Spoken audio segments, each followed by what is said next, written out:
Oke guys, jadi balik lagi hari ini di tunggu bentar. Ulang lagi. Oke guys, balik lagi hari ini sama gua di C300 Elite Motor. Gue bakal nyobain Ducati Scrambler warna kuning ini. Ini edisi full throttle. Dia itu kayak dia tuh motor scrambler yang retro klasik modern gitu ya. Tuh, bisa dilihat punyanya Ducati. Dia juga bisa off-road sama bisa touring juga, karena kalau bisa lihat di sini kan ada tas-tasnya gitu. Dia bisa off-road juga yang tadi gue bilang. Dia karena ini kan kayak gini, plastik, abis itu ininya kan juga ada jaraknya tuh, cukup jauh jaraknya. Dia belakang pakai mudguard. Menurut gue sih lebih ganteng sih kalau pakai mudguard sih daripada yang di sini nih guys. Ini adalah motor Ducati Scrambler edisi full throttle NIK 2019 dengan registrasi 2021. Jadi motor ini tahun 2019 terus dibelinya tahun 2021. Kalau mau denger suaranya, ini kunci di sini. Ini motor simple juga ya. Manual. Gue kasih dengar suaranya. Total kilometer baru 6.135.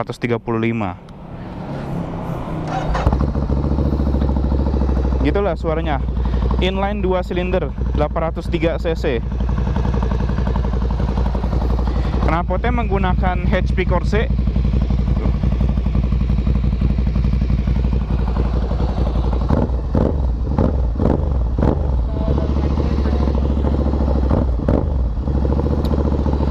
Mantap nih motor. Ini yang tukang bersihin motornya sama yang tukang ngerawat motornya. Jadi kalian kalau mau motor ini bisa lihat di C300 Elite Motor saja ya guys. Dikunjungi juga tempatnya. Dia air cool ya, jadi dia nggak pakai radiator. Makanya tadi gue nyari di Speedo, gue nyari panas mesin nggak ada, ternyata dia kan air cool, jadi dia nggak bisa buat ada indikator ya. Jadi yang selama dia tadi gue ngerasain sih motor ini sih nggak berat ya koplingnya ya, karena gue cuma nahan dia tadi tuh, gue nahan kopling, cuman gue nggak ngerasa pegel. Jadi tuh kayak kopling ZX25 menurut gue beratnya, dan dia tuh enteng banget. Nah, ini kan motor kayak motor off-road gitu ya, kalau bisa lihat dari ban sama apa sih depannya tadi kayak ducktail depannya gitu ya. Cuman sebenarnya beberapa orang bilang kalau ini off-roadnya sih nggak sebagus motor-motor yang bener-bener off-road gitu ya. Ini lebih ke semi off-road aja, kayak buat setengah off-road gitu guys. Wah gila ledak-ledakannya. Wow, enak banget ledakannya, kayak tak gitu loh. Oh ya, I forget to mention kalau motor ini tuh 173 kg berat dry-nya gitu, kosong semuanya. Dan dia tuh horsepower-nya 73 horsepower dan torque-nya 67 Nm seingat gua. Kapasitas tangkinya, kalau tangkinya kan kelihatan kecil, cuman kapasitasnya tuh 13,5 liter.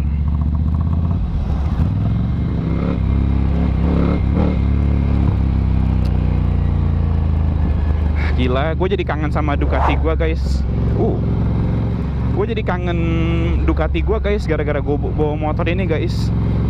Dan gue bisa bilang ini motornya sih lebih unik daripada Ducati gue. Yang dulu kan Ducati Monster 1200S. Dan gue ngerasa ini lebih unik. Gue lebih suka yang ini. Kalau dibilang motor ini untuk harian itu bisa atau enggak sih?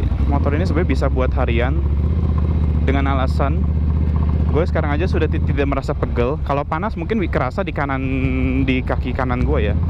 Di kaki kanan gue kerasa panas dikit-dikit doang.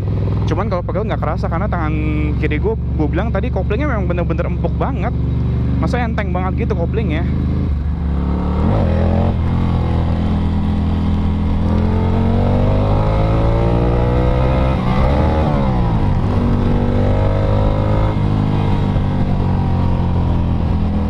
Oke, jadi gue mau menunjukkan beberapa tipe Ducati Scrambler ya. Kalau yang sekarang gue pakai kan Scrambler yang edisi full throttle. Dia warnanya kuning seperti ini. Nah, dia ada edisi lain. Nih ya, edisi Scrambler 62. Setahu gue yang Scrambler 62 tuh SCC-nya 400. Dia ada juga yang edisi klasik, Scrambler klasik gitu. Ada lagi juga yang edisi Scrambler Desert Sled. Selain Desert Sled itu juga ada lagi yang Scrambler Icon. Habis itu ada yang Scrambler Cafe Racer. Tapi kalau menurut gue sih yang paling gue tertarik sih sama yang Scrambler Cafe Racer ya. Gak tahu kenapa, kayak gue suka aja ya dengan stang jepit jadi nunduk gitu lo bawahnya. Habis itu spionnya spion bar end yang bulat juga kayak gini. Nah, Scrambler ini kalau harga on the road di Jakarta itu sekitar 423 jutaan kalau gue tidak salah ya. Tapi yang bener gue bakal taruh di screennya sini. Dan sekarang ini yang motor ini dijual seharga, nah di sini. Jadi kalian bisa ngeliat perbandingan harganya. Ini motor, tapi ya ini motor second. Kilometernya sih terhitung rendah sih ya. Sebentar, 6.143. Sekarang gue pakai, jadi dia palingan bakal nambah lagi lah. Bilang kilometer di 6.200 saja. Ini adalah motor yang sangat fun to ride menurut gue. Gue dari sini sudah dapat feel-nya motornya kayak enak gitu ya. Dia tuh nggak berat juga loh, enteng, motornya enteng. Gue nggak berani miring-miring banget karena ini kan bukan motor yang dibuat untuk seperti itu. Ini dibuat sih untuk off-road. Cuman yang awal gue bilang lagi, ini tidak fully untuk off-road gitu. Ini kayak semi off-road touring buat road gitu. Dan kata orang-orang juga kalau buat off-road tidak terlalu bagus. Jadi ini kayak motor campuran lah, yang fun to ride. Sebenarnya sih sekarang kerasa sih ada panas-panas sih. Jadi panas-panas yang gue kerasa tuh ada di paha kiri gue, di kaki kiri gue. Tuh, ada warna merah-merah di situ, itu panasnya kerasa di situ.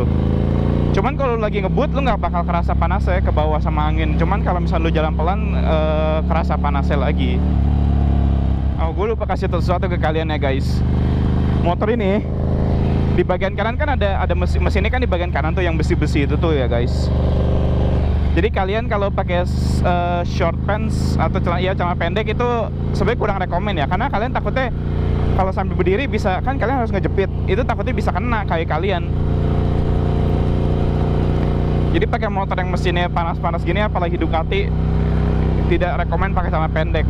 Apalagi motor yang kalau pakai itu kadang harus berdiri tuh, sedikit-sedikit off-road. Cuman kalau kalian pakai di jalanan biasa seperti ini mah nggak apa-apa, nggak perlu berdiri dan ngejepit. Di tangki sini ada tulisan Born Free. Ini memang motor kayak freedom gitulah. Dia tidak air cooled, dia pakai angin. Jadi kita harus jalan ngebut atau kayak misalnya harus bebas gitu, nggak harus di jalan. Born Free. Jadi kita harus bisa main di tanah, main di situ tuh bisa. Kita harus di jalan lain juga, di air jalan basah gini juga bisa. Jadi itu tidak terpaksa kalian harus pakai motor yang jalanannya di aspal seperti ini. Oke, gue mau kasih tau juga ya, kalau ini motor sih juga sebenarnya enak, cocok buat motor entry level. Dikarenakan yang tadi gue bilang itu kan juga kayak koplingnya kan enteng, dan dia tuh kan nggak terlalu berat banget motornya, fun to ride gitu lah. Dia juga moge, cuman yang gue baru sadar, dia tuh single brake disc tuh. Rata-rata kan kebiasaan kalau moge kan di kanan kiri ya ada ya, cuman yang ini cuman ada di kirinya doang. Jadi gue nggak tahu lah. Jadi hari ini juga ada Logan tuh bawa Yamaha MT7 full standar.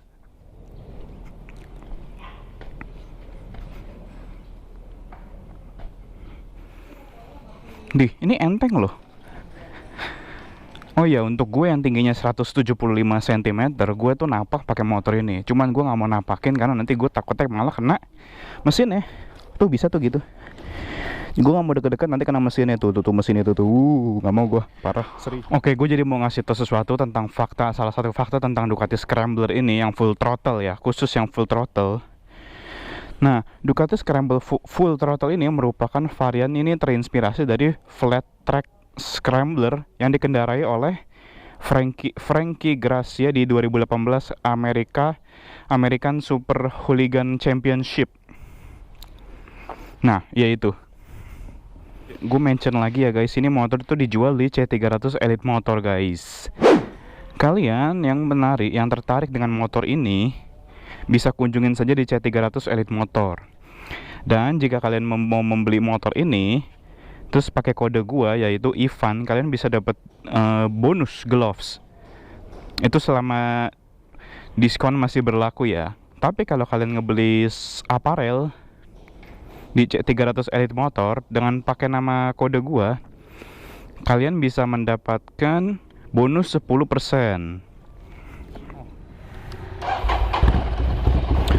Untuk tombol di kanan ada hazard sama lampu. Ini lampu mati, lampu nyala gitu.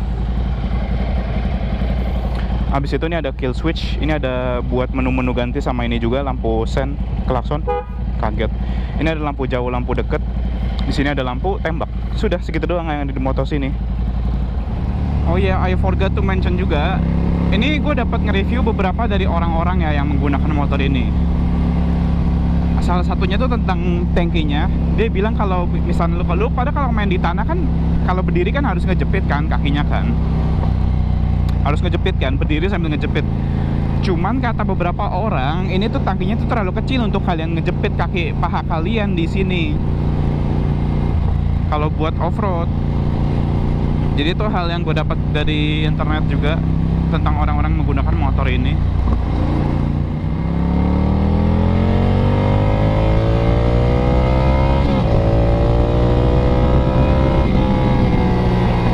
Oh, gue nggak berani ngebut-ngebut ya guys. Gila truknya.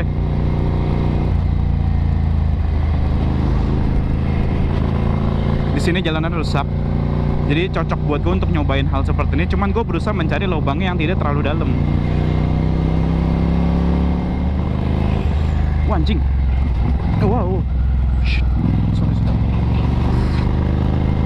Anjing, gak ngeliat gue truknya tadi. Wow. Tadi lubangnya sih sebenarnya terlalu sedikit kedalaman ya. Cuman buat gue di motor ini sih kayak biasa-biasa aja, tidak terlalu itu banget. Maaf buat orang tadi yang di samping gue itu tuh. Karena meledak-ledaknya keras. Gue aja tidak tahu bakal meledak sekeras itu tadi.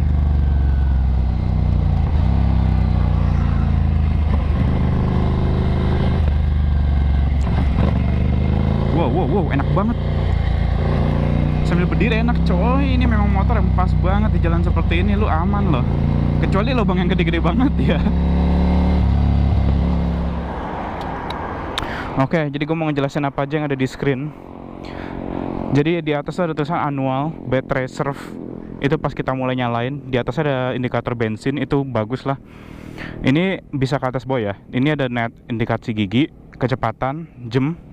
Kalau ini gue ke atasin, diganti jadi menu setting.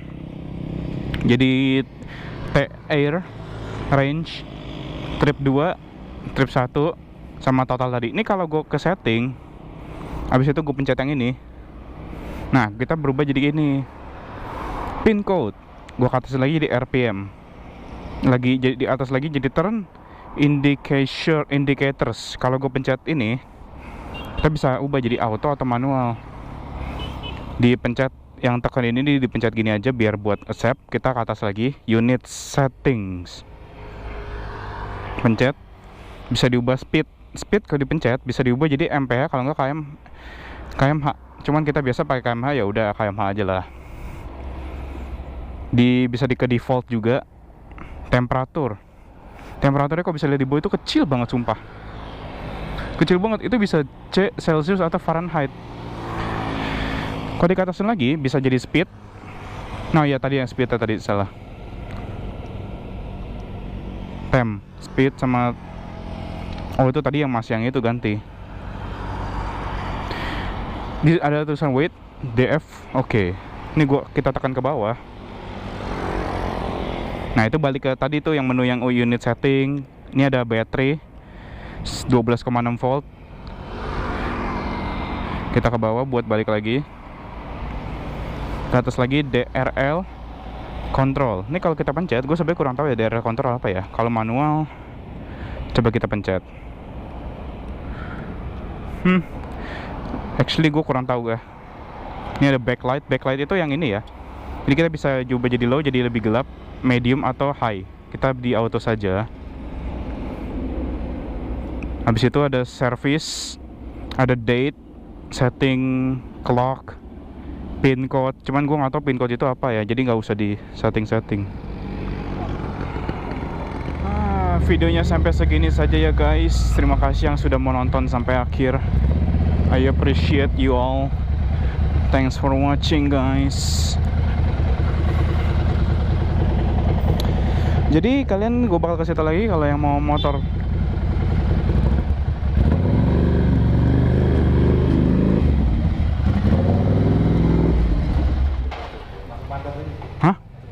masuk apa?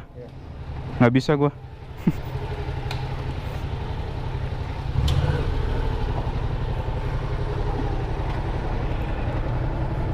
Nih standarnya sedikit susah ya. Udah Maksudnya udah ini. Udah. Tutup. Iya. Ya, jadi yang mau motor ini silahkan kunjungin saja C300 Elite Motor guys. Ini Logan juga MT7. Bahwa MT7 juga dipinjemin oleh C300 Elite Motor, dan di atasnya situ ada tempat buat jual-jual aparel. Jadi kalian yang mau lihat-lihat bisa ke C300 Elite Motor, namanya Gasoline Rider Station. Overall ini motornya sangat enak, nyaman lagi motornya, nggak terlalu panas. Walaupun gua ngerasa panas, cuman nggak terlalu panas guys.